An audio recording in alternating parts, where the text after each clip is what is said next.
What's up, everybody? Welcome back to the channel. I just want to give a quick studio update. Thank you guys for watching the last one. If you haven't, it's on my channel. Go find it. This one is going to be just a little more in-depth where I am in the build, what I've learned so far, and what I'm getting ready to do in the future. I've gotten all the basic tech things that are necessary in a music studio, so I'm going to focus on making sure what mastering.com calls the acoustic truth is what I'm working in. It's been really interesting, but I think the hardest part is actually over. We've got this white, gray, black sort of scheme going on with the room right now, and I'll put some videos pretty much over my face, like 90% of this. We've got the scheme going on, and I feel like once I get a lot of lights and LEDs in here, the room will take on whatever shape of the color that I want. It'll be a pretty inspiring situation. Like, there won't be any crazy color clashes. I think the predominant accent color is blue right now, but I think I'm going to keep everything else in a white, gray, black type of thing. I'm gonna get a couch right behind me. It's gonna be white, and I told somebody black, but I think I'm changing it to white. So again, it can take on the color of whatever the LEDs that I kind of put in here. Another change that I've made since the last video is hanging my acoustic panels. There are two above my listening position and then one behind what I believe will be the couch listening position, just so that whoever's behind me has the same vibe as me. Here's some of the interesting things that I found as a challenge during this sort of build. First thing was underestimating how much planning it truly takes to like build a solid panel. I made some sketches, and I actually have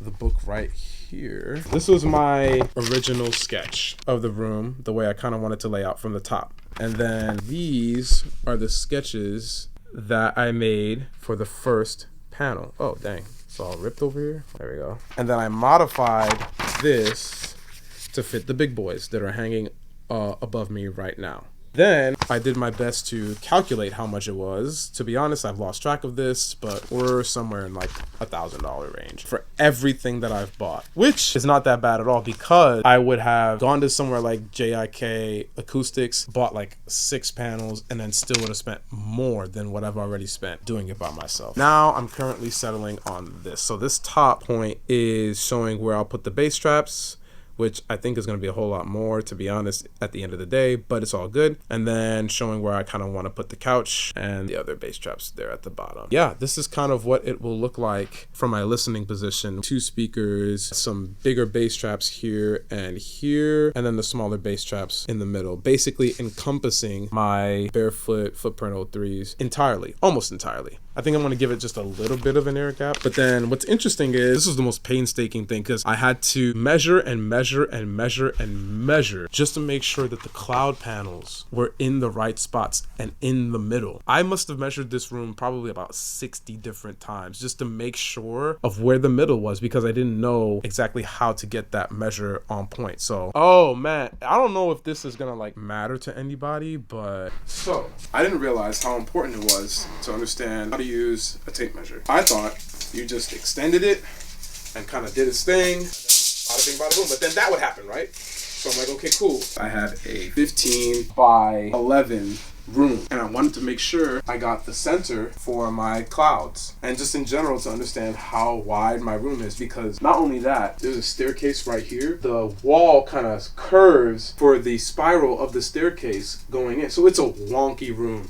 and being able to measure over and over and over to make sure that this was centered was challenging, until doing this to measure long distance, like bending it so that you can reach into different areas, and just being able to say, okay, that's 70 inches holding for long enough for you to like make a mark. That's a skill. If you knew how to do that way earlier, I honestly could probably save an entire day of just like estimating and guessing and marking, standing up on the ladder, sitting down on the ladder, night and day. Just bend your tape measure. Side note, if you can, just stick to the 2x4, because obviously I didn't do 2x4, I did 2x6 because I wanted to cover a little more surface area. But honestly, if you just do 2x4, that'll make things just smooth sailing. You can go ahead, knock it out, no problem. Next, I'm not the most handy. Working with these tools was pretty much a brand new thing for me, besides like a drill, the stapler, like I had a saw, I had all kinds of different stuff. Dealing with loose fiberglass insulation was a new thing for me. Just a lot of new stuff. I think typically working in music, I don't really get exposed to. But it was fun. Getting my hands dirty and building those panels were really cool. Going to Home Depot, now I realize why fathers are there for just so long. They have hundreds of shelves of just all of these different things. Like, I just wanted screws. There's wood screws, construction screws, drywall screws, anchors, hooks. Like, there's all kinds of different things. And I'm just like, man, which one's the right one for my project? Which one do I need? And spending hours and hours and hours just picking the right material, and then coming home and it being not the right material, then going back and then getting the right one, and then going back home and then building it and then getting more, and then coming back and realizing it's warped or shaped funny. I'm talking about the wood. That was annoying, trying to find the right pieces of wood, and then for it to still come out ever so slightly disproportionate. Like, every single panel I built looks the same, but if you get close and inspect, like, they're almost all different. Just because I was going through the learning process. It was a learning experience, and I think going back, I would definitely know a little bit better how to approach certain things. It was just tough, point blank. Just a couple of nuggets. Let Home Depot cut your stuff for you, because I opted to cut some of the wood myself, and I think that's where some of the discrepancies in like the measurements came from, just cutting it myself. It's not the end of the world. No one's gonna come in here and be like, oh, your panels are like a 1/4 inch wonky. We can't make music in here. That's not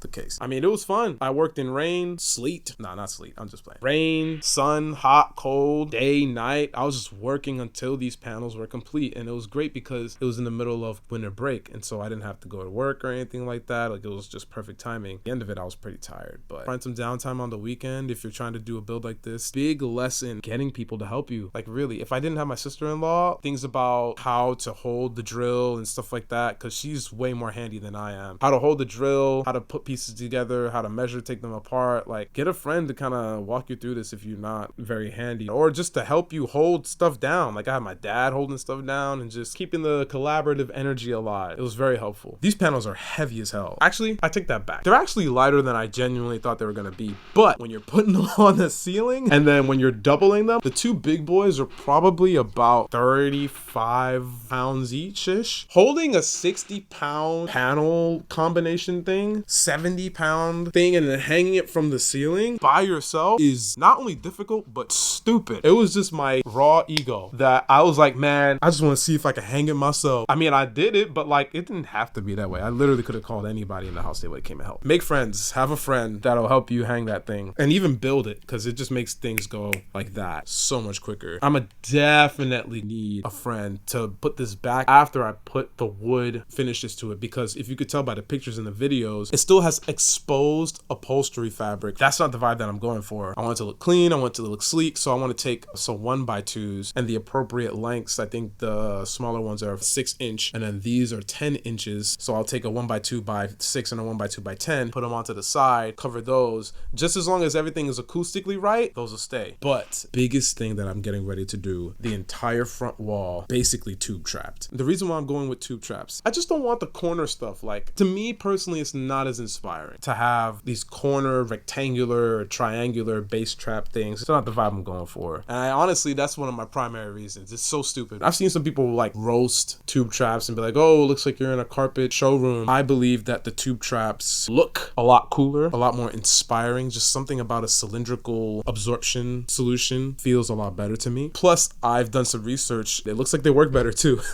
Something about the surface area of the cylinder, porous material that usually comes with the type of material I'm getting ready to use, and that air gap in the middle of it, just something about it works better. That's what I'm gonna use. After doing some testing, which I'll put the screenshots of the test here, I think the room's gotten better. It's interesting because I feel like in the same breath, I looked at these tests and I was like, yo, is it getting worse? Especially in the highs where there's a lot of these peaks and troughs, high points and low points that weren't there in the original test when the room was just bare naked. And I think I'm getting all of those reflections back to me from that front wall. It's being very unforgiving right now. And once I have treatment on that front wall, I'm almost positive I'm going to see a significant reduction in those peaks and troughs everywhere above 200K and above. And then also there's a huge dip at 80 hertz, which is killing me right now. I did some playing around with it. I moved my mic up, I moved my mic down so that when I tested with REW, the listening position was affected, and I think I'm in the right spot. All I need to do is just get some more appropriate bass trapping, especially in the corners of my room, because I think that it's accumulating at 70 hertz hertz and 120 hertz, especially at that 70 hertz. I did a walk around and I got like this huge resonance in those corners. So that's why the tube traps are going to be so critical to the next part of this build. That's exactly why I'm tackling those next. Oh, by the way, shout out to Eric Valentine. This is a little all over the place, but I have been looking at his studio build videos that they're like 2 hours long, but they're filled with so much information, which is why I'm so confident that these tube traps are going to work. Even in a smaller room, I'm just so confident that they're going to work, because doing the research on exactly like what they are and how they're structured and what they're supposed to do, and then putting them in a smaller room,